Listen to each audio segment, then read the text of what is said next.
Hey everyone, so welcome back to my channel. This is Acribba, also known as Kiki, and so today I'm going to have a catch up with my husband. We have not recorded in a while. He's been busy with work and I've been busy, just busy. And so now I'm gonna have a good conversation with him. Stay tuned, let's see what we're gonna talk about.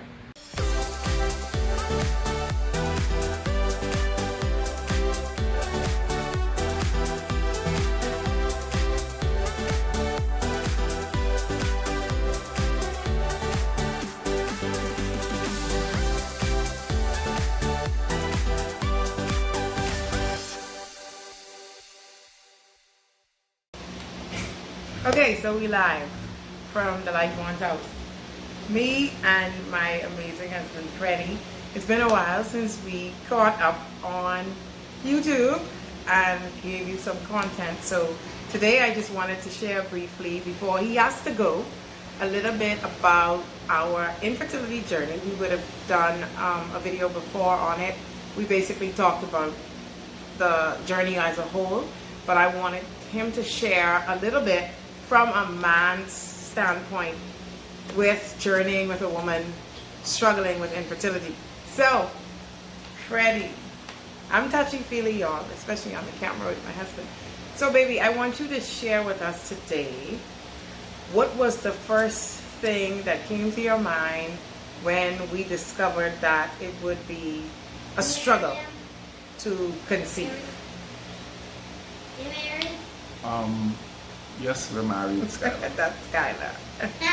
I honestly can't remember what I would have thought, but I know I think we would have had an initial conversation with it prior, and then when it came back up, I just was thinking about what the options were at that point.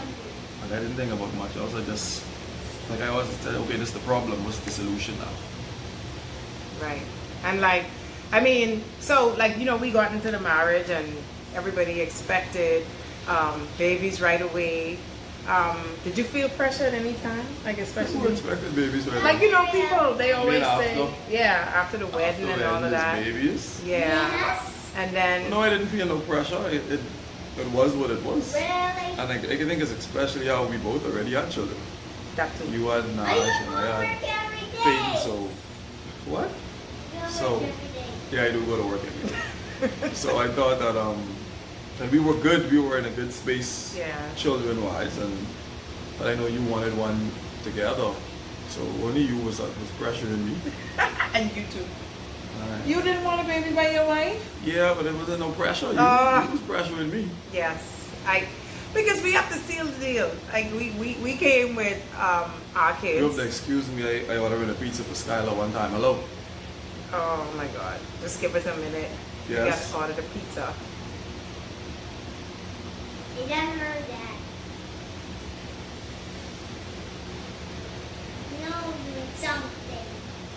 Write me later. So yeah, let me speak while Freddie orders the pizza. So I believe that when you get married, of course, we have to seal the deal. I think that we both came with our kids, like I said. It's a beautiful blended family.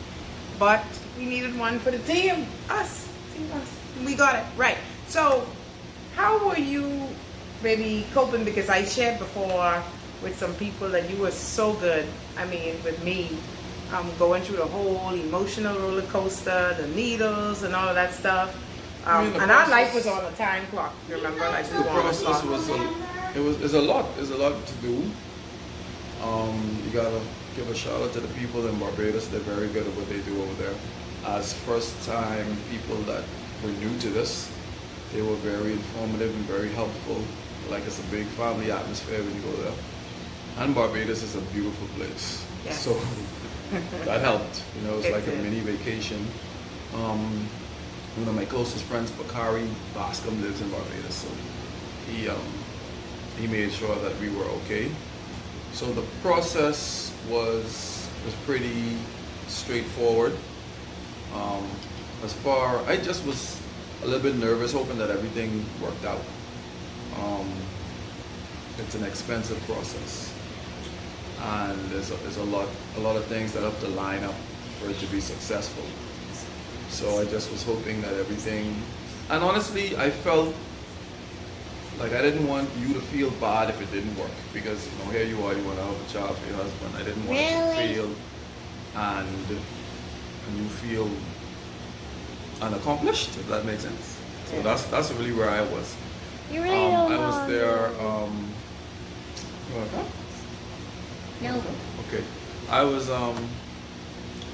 there just doing my part of the process and doing what I needed to do, and lifting the bags and setting the alarms for the pills and whatever needed to do. So And the that needles. was my, yeah. So I was just hoping everything went well. That's all. So one of the things too, babe, that we never spoke about, and I was so like, I don't know women, but like in my head, I was like, how are we gonna do this? Like, baby, even when it came, how did you feel about? Because you know, some men maybe feel a way about it. You know, there's a process that a man has to go through in this journey, and you say that men play, well, the husbands play a big role in this assignment, like getting it done. So, you know, I guess we can speak. The semen collection and all of that stuff, you don't have to go through all the process, but how was that for We all adults. Well, that's okay. You need sperm to make urine. And I mean, because your journey started off with blood tests, you went to do blood work. right, yes baby. Say hi. Oh, say hi. Hi, Skylar. So I said hi to them. yeah, they said hi back. So yeah, they have to make sure that you're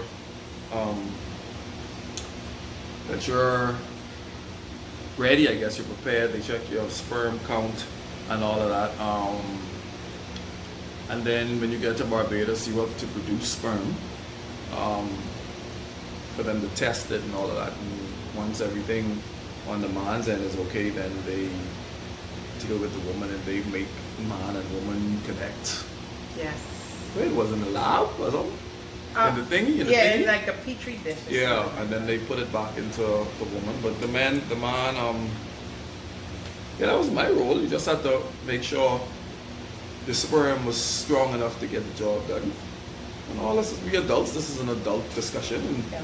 you gotta be able to come on cue, fellas. When we go in the room, they say, okay, we need this, get it done. Yeah. So, And my nerve was on me the whole time. I was like, I wonder if my husband is thinking about me right now. And, you know, but I realized that we had something to do.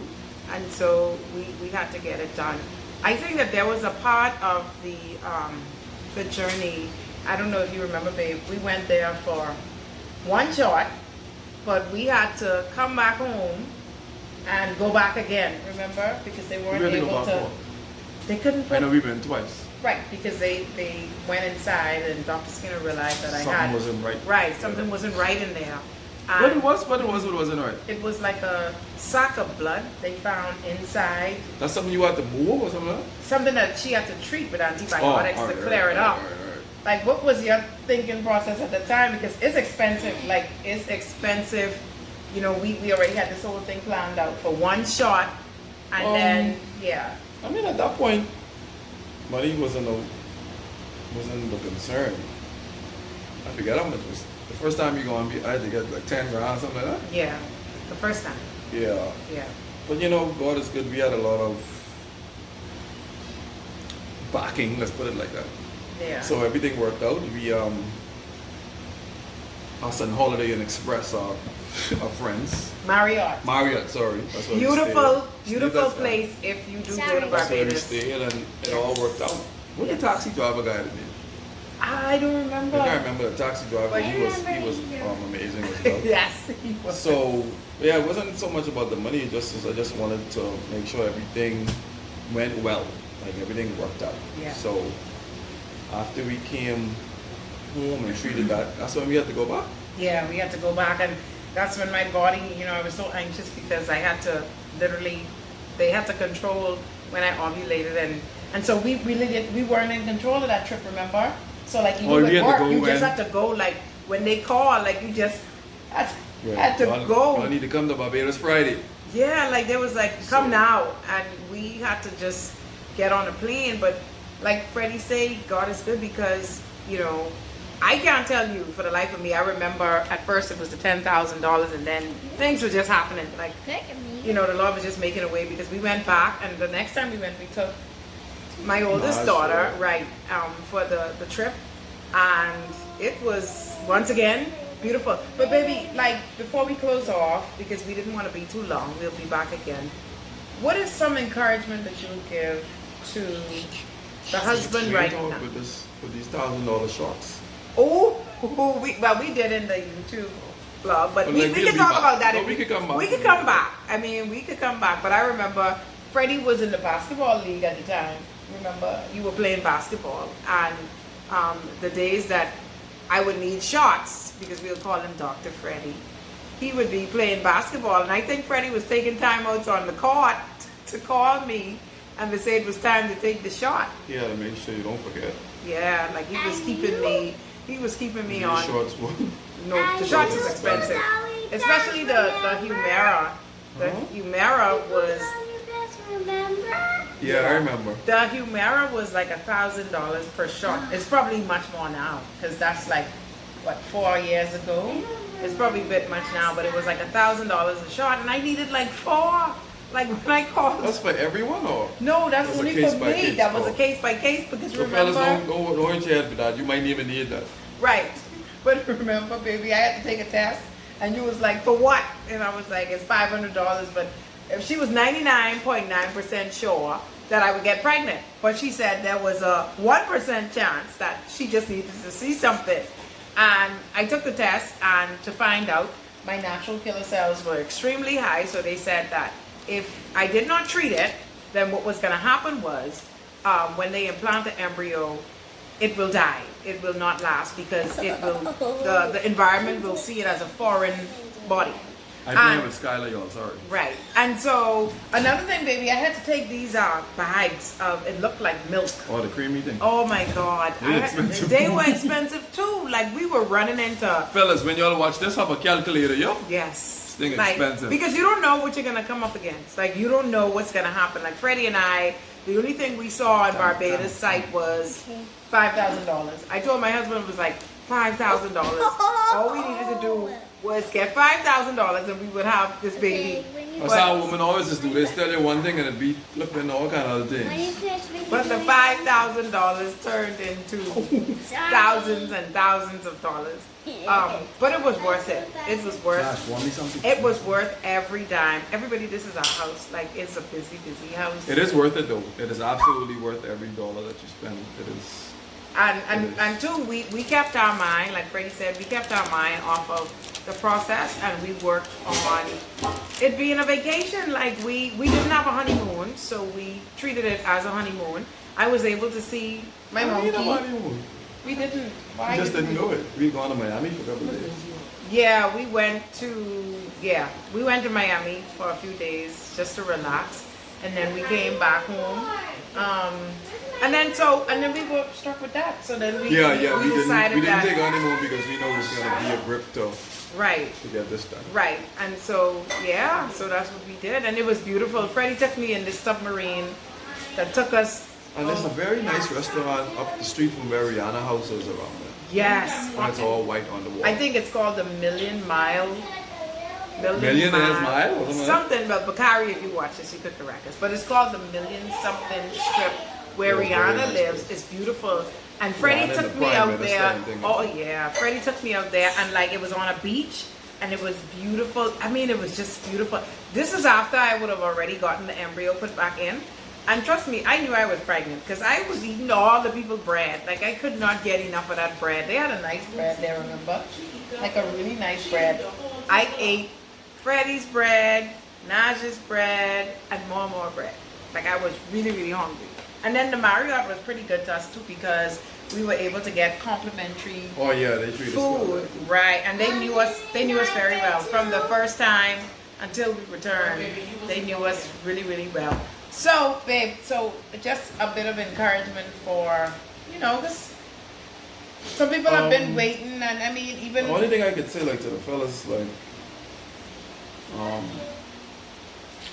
as a man, like, you want to give your wife or woman what she wants. And it's hard to be in something that you can't control.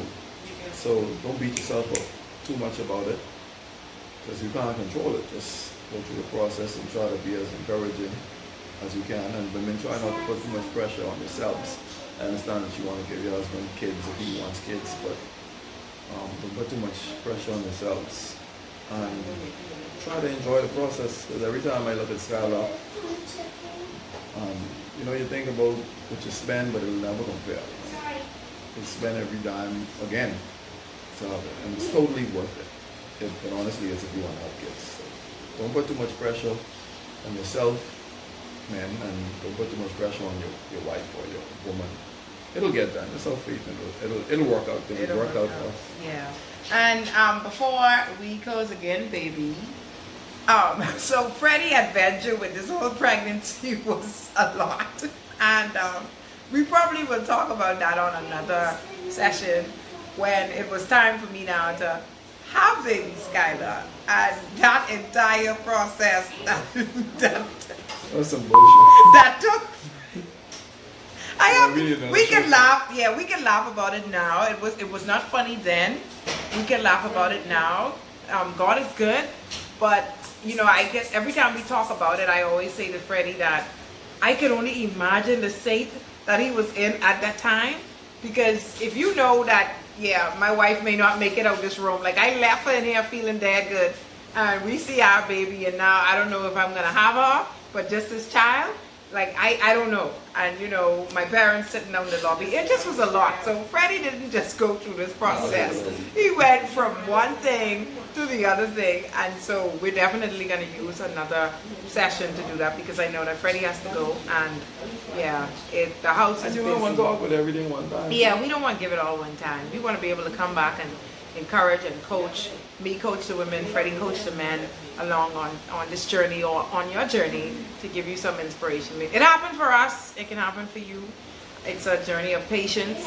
Men, a lot of support. Freddie was absolutely a lot of support. I mean, I want us to go in depth too about the journey of how supportive it was. I mean, Freddie just, it was beautiful. I don't want to, and I have to say congratulations to my husband. He's now an inspector, and he's super, super busy. So this is the most time I'm seeing him right now. But that's okay. We're going to try to, as often as we can, make some content just for you. So, that's it. You're going to eat before I go to the gym. Right. Okay, goodbye.